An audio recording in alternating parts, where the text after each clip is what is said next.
चिरदिन मन रही गोटे ऐतिहासिक रैली भाव में परिगणित हम मोर 25 वर्ष राजनैतिक कैरियर में मुझे जनसमुद्र ये लोक केवे देखी ना। आज मु अत्यंत खुशी जे आपण मैंने माननीय मुख्यमंत्री नवीन पट्टनायक को भल पाई आज आम मान जो भाव आशीर्वाद कर ऋण सुझार अच्छे मत आग को मु जाने आपण मैंने समस्ते मरल बाबू को एवं विवेक बाबू को बहुत भल पाती एवं ता सहित आमर संतोष भाई जी की आमर 41 नंबर सभापति एवं 42 नंबर कामा सेठी भाईना एवं बहु गुरुजन अच्छा मो ना नहीं पार आपण मैंने समस्त जो भाव आमको आशीर्वाद कर धन्यवाद दूसरी। आज आम गण में आम समस्त प्रिय माननीय मुख्यमंत्री जो महिला सशक्तिकरण उद्देश्य जार प्रतिफलन आज ब्रह्मपुर सहर देखा मिलूँ।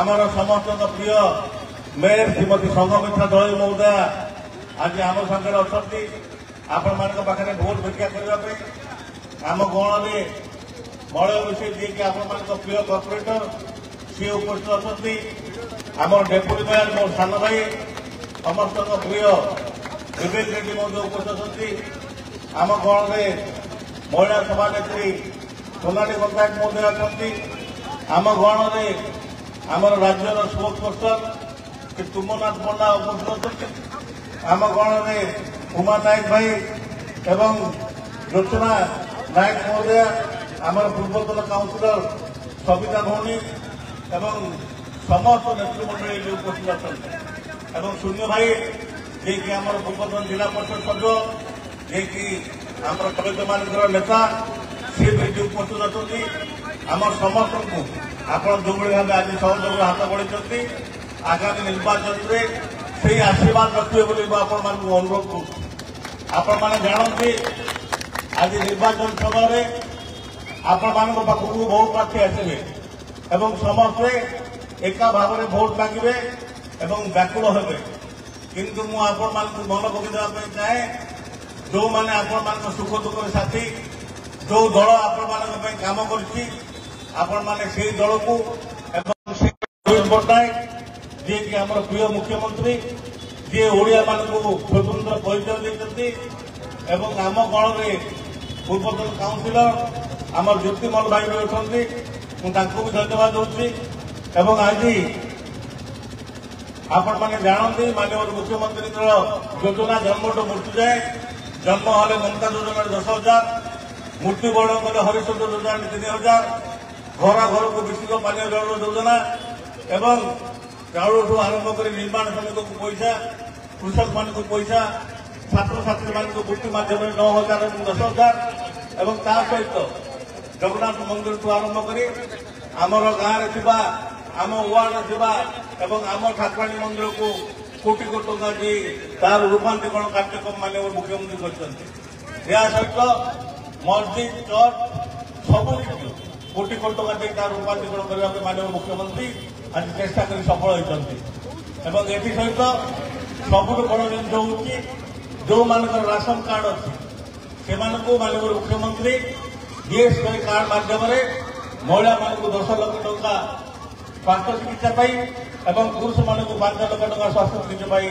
आज देते जोटा कि गोटे अभय कवच एवं सारा भारत वर्ष में आज चर्चार विषय एवं अन्य राज्य माने अनुसरण करने चाहिए माननीय मुख्यमंत्री जिते कोरोना होता से समय आम मान पाखे ठिया ब्रह्मपुर में 15-16 हस्पिटाल कर मागणार आम मान चिकित्सा कर किभली घर कम घर फेरवा से कथा माननीय मुख्यमंत्री आमर चेष्टा करते नवीन पट्टनायक से सारा पृथ्वी में प्रशंसित होते माननीय मुख्यमंत्री 2 थर विश्वकप हॉकी कर आज ओडिशा को रूपांतरण हो आज ओडिशा रे जुआड़ देखिए रास्ता घाट चकाचक आलोक व्यवस्था पीओ पानी এবং মন্দির মসজিদের উন্নতিকরণ 5টি স্কুল কলেজ রূপান্তରୀকରଣ এইভাবে ভাবে মাননীয় মুখ্যমନ୍ତ୍ରୀ ଯୋଉସବୁ ଉନ୍ନୟନମୂଳକ କାର୍ଯ୍ୟ କରିଛନ୍ତି ତାହାକୁ କେବେ ଓଡ଼ିଶାବାସୀ ଭୁଲିପାରିବେ ନାହିଁ। ଏବଂ ବିଶେଷ ଭାବେ ଆଜି ଯେତେବେଳେ ନିର୍ବାଚନ ସମୟ ଆସିଛି ଯୋଉ ଅନ୍ୟ ଦଳର ଲୋକମାନେ ଆପଣମାନଙ୍କ ପାଖକୁ ଆସିଛନ୍ତି সেই ଦଳର ଲୋକମାନେ କେବେ ଆପଣମାନଙ୍କ ପାଖରେ ଦୀର୍ଘ 5 ବର୍ଷ ହେଲା ନଥିଲେ, କେବେ ଆପଣମାନଙ୍କ ସୁଖ ଦୁଃଖରେ ଠିଆ ହେଇନାହାନ୍ତି କିମ୍ବା ସେହି ଦଳ ଆପଣମାନଙ୍କ ପାଇଁ କୌଣସି ଯୋଜନା କରିନାହିଁ। ଆଜି ବିଜେପି ଦଳ ରାଜ୍ୟ ଭାରତ ବର୍ଷରେ 10 ବର୍ଷ ହେଲା ଶାସନ କରୁଛି। ଆପଣମାନଙ୍କୁ କହିଥିଲା ମହଙ୍ଗାଇ କମେଇବି, ଗ୍ୟାସ୍ ଦର କମେଇବି, ଡିଜେଲ ଦର କମେଇବି, ପେଟ୍ରୋଲ ଦର କମେଇବି, ସବୁ ଦରଦାମ କମେଇବି, ଖାଇବା ଜିନିଷ ଯେତେ ସବୁ ରହିଛି ଖାଇବା ତେଲ ଡାଲିଠୁ ଆରମ୍ଭ କରି ସବୁ ସାମଗ୍ରୀ ପିଆଜଠୁ ଆରମ୍ଭ କରି ସବୁ ସାମଗ୍ରୀର ଦର କମେଇବି। ଆଜି ଦରଦାମ କମିବା ଦୂର କଥା, ଆଜି ସବୁ 3-4 ଗୁଣ ହେଇଗଲାଣି। ଏବଂ ବିଶେଷ ଭାବେ ଆପଣମାନଙ୍କୁ ମନେ ପକାଇବା ପାଇଁ ଚାହେଁ, ଆପଣମାନେ ସବୁ ଭୁଲି ଯାଆନ୍ତି ଆଜି ଗଞ୍ଜାମ ଜିଲ୍ଲାରେ ଆମର ପୁଅ କିମ୍ବା ଝିଅ ବାହାଘରରେ ଆମେ ସୁନା ମୁଠୁଟିଏ କିମ୍ବା ସୁନା ଚେନ୍ଟେ ଯେମିତି ଦେଇଥାଉ। ସେ କେତେ ଗରିବ ଲୋକ ହଉଛି ନା ହଉ କାହିଁକି ଗୋଟେ ମୁଠି କିମ୍ବା ଚେନ୍ ସେ ନିଶ୍ଚିତ ଭାବେ ତାର ଯୋଉ ପୁଅ କିମ୍ବା ଝିଅକୁ ଦେବ। କିନ୍ତୁ ଆଜି ଯୋଉଭଳି ଆମେ ସୁନା ଦର 72,000 ଟଙ୍କାରେ ପହଞ୍ଚି, ଯୋଉଠି 72,000 ଟଙ୍କାରେ ଲୋକଙ୍କର ଭୋଜି ହେଇଯାଉଥିଲା, ଲୋକଙ୍କର ବନ୍ଦ କାର୍ଯ୍ୟ ହେଇଯାଉଥିଲା, ଆଜି ସୁନା ତୁଳା 72,000 ଟଙ୍କା। ଯୋଉ ସରକାର ଜନତାଙ୍କ ବିରୋଧୀ ସରକାର, ଯୋଉ ସରକାର ସାଧାରଣ ଲୋକଙ୍କୁ ନାହିଁ, ଯୋଉ ସରକାର ଆମମାନଙ୍କ ପାଇଁ ଗୋଟିଏ ବି ଯୋଜନା କରିନାହିଁ, ଆମେ ତା ସାଙ୍ଗରେ ରହିବା ନା ଯୋଉ ସରକାର ଆମମାନଙ୍କ ପାଇଁ ଜନ୍ମରୁ ମୃତ୍ୟୁ ଏବଂ ଓଡ଼ିଶାକୁ ରୂପାନ୍ତରଣ କରି ଆଜି ଓଡ଼ିଶାବାସୀଙ୍କୁ ଏକ ସ୍ୱତନ୍ତ୍ର ପରିଚୟ ଦେଇଛି, ଆମେ ତା ସାଙ୍ଗରେ ରହିବା।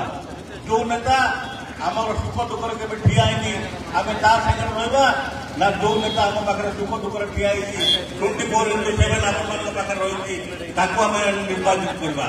ବର୍ତ୍ତମାନ ସମୟ ଆସିଛି, ଆପଣମାନେ ଟିକେ ଚିନ୍ତା କରନ୍ତୁ ଏବଂ ଏକତରଫା ଭାବେ କୋଣାର୍କ ଏବଂ ଆଲୁପୁଆ ଏଇଟା ଆମ ଗାଁ ଭଳିଆ, ଏଇଟା ମୋର ଘର ଭଳିଆ ମୋତେ ଲାଗେ।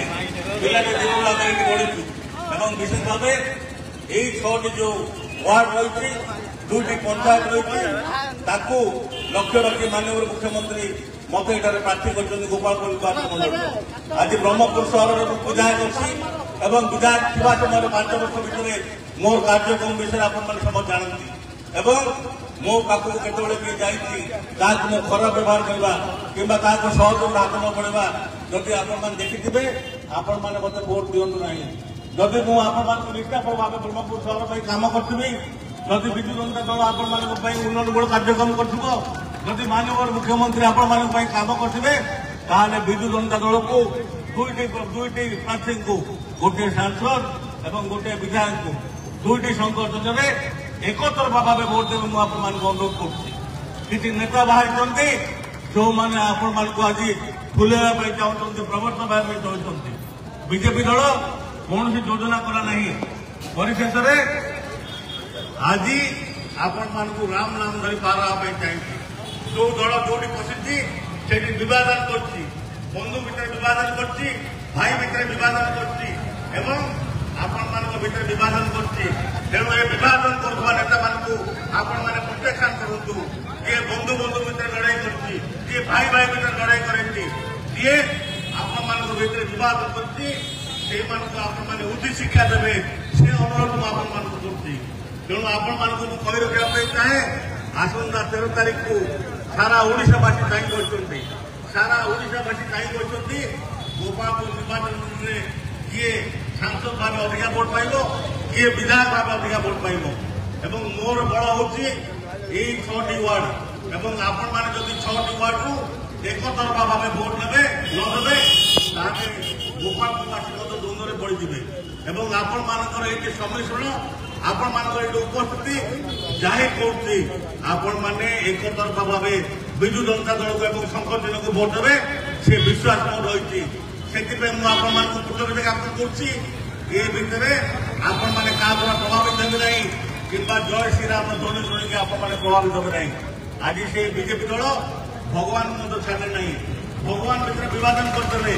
ଆମମାନଙ୍କ ଦେବତା ସମସ୍ତେ, ଆମମାନଙ୍କ ଗଣେଶ ଦେବତା, ମହାଦେବ ଦେବତା, ଠାକୁରାଣୀ ଦେବତା, ଜଗନ୍ନାଥ ଦେବତା, ଆମମାନେ ସମସ୍ତଙ୍କୁ ବିଶ୍ୱାସ କରୁ। କିନ୍ତୁ ଜୟ ଶ୍ରୀରାମ ନାରାରେ ଖାଲି ରହିବ ନାହିଁ, ସମସ୍ତଙ୍କ ନାରା ନେବା ପାଇଁ ପଡ଼ିବ। ଜୟ ଶ୍ରୀରାମ କହିଲେ ଜୟ ଜଗନ୍ନାଥ କହିବା ପାଇଁ ପଡ଼ିବ। ଜୟ ଦୁଇଟା ପାଣି ପାଇବାକୁ ପଡିବ, ଜୟ ଭରତ ଆଣି ପାଇବା ପାଇଁ ପଡିବ, ନଚେତ୍ ଜୟ ଶ୍ରୀରାମ ନାରା ଏଠି ଚଳିବ ନାହିଁ। ଜୟ ଶ୍ରୀରାମ ନାରା କହିକି ଯେଉଁମାନେ ନିର୍ବାଚନ ବୈଠକ କରିବା ପାଇଁ ଯାଉଛନ୍ତି ସେମାନଙ୍କୁ ଆପଣମାନେ ଉଚିତ ଶିକ୍ଷା ଦେବେ, ସେଇଟାକୁ ଆପଣମାନଙ୍କ ଉପରେ ଅନୁରୋଧ କରୁଛି ଏବଂ ସେଇ ବିଶ୍ୱାସ ମଧ୍ୟ ମୁଁ ରହିଛି। ଏବଂ ଆଜି ମାନ୍ୟବର ମୁଖ୍ୟମନ୍ତ୍ରୀଙ୍କର ଆଦର୍ଶରେ ଅନୁପ୍ରାଣିତ ହୋଇ ଆମର କିଛି ବନ୍ଧୁ ଆଜି ବିଜେପି ଦଳ ପରିତ୍ୟାଗ କରି ଆଜି ବିଜୁ ଜନତା ଦଳରେ ସାମିଲ ହେବା ପାଇଁ ଯାଉଛନ୍ତି। ମୁଁ ସେମାନଙ୍କୁ ସ୍ୱାଗତ କରୁଛି, ସେମାନଙ୍କୁ ଅଭିନନ୍ଦନ ଜ୍ଞାପନ କରୁଛି ଏବଂ ସେମାନଙ୍କ ସମ୍ମିଶ୍ରଣରେ 41 ନମ୍ବର ଏବଂ 42 ନମ୍ବର ୱାର୍ଡରେ ଆମେ ନିର୍ବାଚନରେ ଏକତରଫା ଭାବେ ଆଶୀର୍ବାଦ ପାଇବା, ଭୋଟ ପାଇବା, ସେ ବିଶ୍ୱାସ ମୋର ରହିଛି। ଆଜି ଆମ ଗଣରେ ଯେଉଁମାନେ ଉପସ୍ଥିତ ଅଛନ୍ତି, ଯେଉଁମାନେ ବିଜୁ ଜନତା ଦଳରେ ମିଶିବେ, ମୁଁ ସେମାନଙ୍କର ଜଣେ ଜଣଙ୍କ ନାଁ ପଢ଼ୁଛି ଏବଂ ମଳୟ ଭାଇଙ୍କୁ, ବିବେକ ଭାଇଙ୍କୁ ଅନୁରୋଧ କରିବି ସେମାନଙ୍କୁ ସଂଗଠିତ କରିବେ ଏବଂ ଆମର ରାଜ୍ୟ ସ୍ପୋକ୍ସ ପର୍ସନ ମଧ୍ୟ ଗୋପବାବୁ ଉପସ୍ଥିତ ଅଛନ୍ତି। ମୁଁ ସେମାନଙ୍କୁ କହିବି ସେମାନଙ୍କୁ ଭୋଟ ଦେଇ, ସେମାନଙ୍କୁ ଉତ୍ତର ଦେଇ ସେମାନଙ୍କୁ ଦଳରେ ମିଶାଇବେ ଏବଂ ସେମାନଙ୍କୁ ସମସ୍ତଙ୍କୁ ଧନ୍ୟବାଦ ଦେଉଛି। ସେମାନଙ୍କ ନାଁ ମୁଁ ପଢ଼ୁଛି ବର୍ତ୍ତମାନ। ମନୋଜ ପଟ୍ଟନାୟକ ମଧ୍ୟ ୱାର୍ଡ ନମ୍ବର 39, ମନୋଜ ପଟ୍ଟନାୟକ ଭାଇଙ୍କୁ ମୁଁ ସ୍ୱାଗତ କରୁଛି ଏବଂ ଅଭିନନ୍ଦନ ଜ୍ଞାପନ କରୁଛି।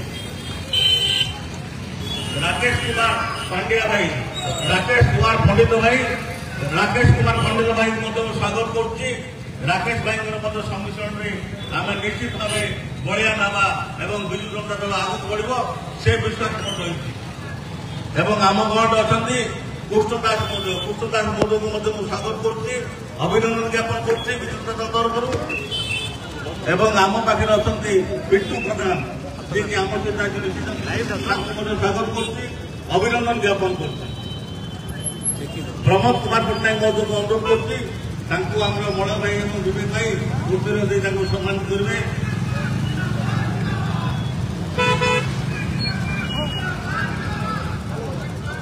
ସଙ୍ଗୀତ ମହାନା ମଧ୍ୟ ମୁଁ ଅନୁରୋଧ କରୁଛି, ତାଙ୍କୁ ମଧ୍ୟ ଆମେ ସ୍ୱାଗତ କରିବା। କମଳ କୁମାର ପଟ୍ଟନାୟକ ମଧ୍ୟ ମୁଁ ଅନୁରୋଧ କରୁଛି, ତାଙ୍କୁ ମଧ୍ୟ ଆମେ ସ୍ୱାଗତ କରିବା। ସ୍ୱାଧୀନ ପାତ୍ର ମହୋଦୟଙ୍କୁ ମୁଁ ଅନୁରୋଧ କରୁଛି, ତାଙ୍କୁ ବି ସ୍ୱାଗତ କରିବା। ସନ୍ଦୀପ ପାତ୍ର ମହୋଦୟଙ୍କୁ ଅନୁରୋଧ କରୁଛି, ତାଙ୍କୁ ବି ଆମେ ସ୍ୱାଗତ କରିବା। ଆଶିଷ ପାଢୀ ମହୋଦୟଙ୍କୁ ମୁଁ ଅନୁରୋଧ କରୁଛି, ତାଙ୍କୁ ବି ଆମେ ସ୍ୱାଗତ କରିବା, ଅଭିନନ୍ଦନ ଜ୍ଞାପନ କରିବା। ଏବଂ ଆଜିର ଏହି ସମାବେଶରେ ଆମର ଆହୁରି ବନ୍ଧୁ ଅଛନ୍ତି, ଯିଏକି ମନୋରଞ୍ଜନ ପଟ୍ଟନାୟକ ମହୋଦୟ, ତାଙ୍କୁ ମଧ୍ୟ ମୁଁ ସ୍ୱାଗତ କରୁଛି ଏବଂ ଅଭିନନ୍ଦନ ଜ୍ଞାପନ କରୁଛି। ସୁମନ ପାତ୍ର ମହୋଦୟଙ୍କୁ ମଧ୍ୟ ମୁଁ ଅଭିନନ୍ଦନ ଜ୍ଞାପନ କରୁଛି ଏବଂ ସୁମନ ପାତ୍ରଙ୍କୁ ମଧ୍ୟ ଧନ୍ୟବାଦ ଜ୍ଞାପନ କରୁଛି ଏବଂ ତାଙ୍କର ନେତୃତ୍ୱରେ ଆମେ ନିଶ୍ଚିତ ଭାବେ ଆଗକୁ ବଢ଼ିବା। ସନ୍ତୋଷ କୁମାର ବେହେରା ମହୋଦୟଙ୍କୁ ମୁଁ ଅନୁରୋଧ କରୁଛି ଏବଂ ତାଙ୍କୁ ମଧ୍ୟ ଧନ୍ୟବାଦ ଜ୍ଞାପନ କରୁଛି ଏବଂ ଆଶା କରୁଛି ତାଙ୍କର ନେତୃତ୍ୱରେ ଆମେ ଆହୁରି ଶକ୍ତିଶାଳୀ ହେବା, ଆହୁରି ବଳିଆନ ହେବା। ବାବୁଲା ପଣ୍ଡା ମହୋଦୟଙ୍କୁ ଅନୁରୋଧ କରୁଛି, ତାଙ୍କୁ ସ୍ୱାଗତ କରିବା ପାଇଁ ବାବୁଲା ପଣ୍ଡା ମହୋଦୟଙ୍କୁ ଅନୁରୋଧ କରୁଛି, ତାକୁ ବି ଆମେ ସ୍ୱାଗତ କରୁଛୁ, ଅଭିନନ୍ଦନ ଜ୍ଞାପନ କରୁଛୁ ଏବଂ ବାବୁଲା ଭାଇ ମଧ୍ୟ ନବୀନ ବାବୁଙ୍କ ଆଦର୍ଶ ଅନୁପ୍ରାଣିତ ହୋଇ ଆଜି ଏବଂ ଆମର ରୂପାନ୍ତରୀକରଣ କାର୍ଯ୍ୟକ୍ରମରେ ଆଜି ଅନୁପ୍ରାଣିତ ହୋଇ ସାମିଲ ହୋଇଛନ୍ତି। ସନ୍ତୋଷ ବେହେରା ମହୋଦୟ ଏବଂ ବାବୁଲା ପଣ୍ଡା ମହୋଦୟ, ବଟକୃଷ୍ଣ ମହାନ୍ତି ମହୋଦୟ, ଦେବାଶିଷ ଓତା ମହୋଦୟ, ଦେବେନ୍ଦ୍ର ମିଶ୍ର ମହୋଦୟ, ନାରାୟଣ ପୁରୋହିତ ମହୋଦୟ, ରାମକୃଷ୍ଣ ତାରିଣୀ ମହୋଦୟ, ରାମକୃଷ୍ଣ ସ୍ୱାଇଁ ମହୋଦୟ, ଶୁଭଶକ୍ତି ପ୍ରଧାନ ମହୋଦୟ, ଏ ସମସ୍ତଙ୍କୁ ମୁଁ ସ୍ୱାଗତ କରୁଛି, ଅଭିନନ୍ଦନ ଜ୍ଞାପନ କରୁଛି ଏବଂ ଆପଣମାନଙ୍କ ଉପସ୍ଥିତିରେ ଆଜି ଏମାନେ ବିଜେପି ତ୍ୟାଗ କରି ଆଜି ବିଜୁ ଜନତା ଦଳରେ ସାମିଲ ହୋଇଛନ୍ତି ଏବଂ ଏଥି ସହିତ ଆମର ଜଣେ ଭାଇ କୈଳାସ ଚନ୍ଦ୍ର ପଣ୍ଡିତ ମହୋଦୟଙ୍କୁ ମଧ୍ୟ ଆମେ ସ୍ୱାଗତ କରୁଛୁ, ଅଭିନନ୍ଦନ ଜ୍ଞାପନ କରୁଛୁ ଏବଂ ନିଶ୍ଚିତ ଭାବେ ଆପଣମାନଙ୍କ ସମସ୍ତଙ୍କ ସହଯୋଗରେ ବିଜୁ ଜନତା ଦଳ ଏ ସମସ୍ତ ୱାର୍ଡରେ ଭୋଟକୁ ଏକତରଫା କରିବ। କାରଣ ମୁଁ ଆପଣମାନଙ୍କୁ କହି ରଖିବା ପାଇଁ ଚାହେଁ, ଯଦି ଆପଣମାନେ ଅସାମାଜିକ ଲୋକମାନଙ୍କୁ ଭୋଟ ଦେଇ ଉତ୍ସାହିତ କରିବେ ତାହେଲେ ସେମାନେ ଏମିତି ଉତ୍ସାହିତ ହେଉଥିବେ, ସେବା ନ କରି ଆପଣମାନଙ୍କ କଥା ନ ବୁଝି ଆପଣମାନଙ୍କ ଭୋଜି ଭାତରେ ଠିଆ ନ ହୋଇ, ମଲା ଗଲାରେ ଠିଆ ନ ହୋଇ, ପୂଜା ପର୍ବାଣୀରେ ନ ଠିଆ ହୋଇ ଭୋଟରେ ନିର୍ବାଚନ ପାଇଁ ଚେଷ୍ଟା କରୁଥିବେ। ତେଣୁ ଆସନ୍ତା ଦିନରେ ଏମାନଙ୍କୁ ଉଚିତ ଶିକ୍ଷା ଦେବା ପାଇଁ ଆପଣମାନେ ବିଜୁ ଜନତା ଦଳର ସଦସ୍ୟମାନଙ୍କୁ ମୋତେ ବିଧାୟକ ଭାବେ ଶଙ୍କରଜୀନରେ ଏବଂ ଭୃଗୁ ବକ୍ସି ପାତ୍ରଙ୍କୁ ଶଙ୍କରଜୀନରେ ସାଂସଦ ଭାବରେ ଆଶୀର୍ବାଦ କରିବେ ବୋଲି ମୁଁ ଅନୁରୋଧ କରି ପୁଣି ଥରେ ଆପଣମାନଙ୍କୁ ଅନେକ ଅନେକ କୃତଜ୍ଞତା ଏବଂ ଧନ୍ୟବାଦ ଜ୍ଞାପନ କରି ମୋର ବକ୍ତବ୍ୟ ସାଙ୍ଗ କରୁଛି। ବନ୍ଦେ ଉତ୍କଳ ଜନନୀ জয় শঙ্খ, জয় নবীন, জয় জগন্নাথ, জয় শ্রীরাম, জয় মা তারিণী, জয় মা মহাদেব, জয় মা জয় মা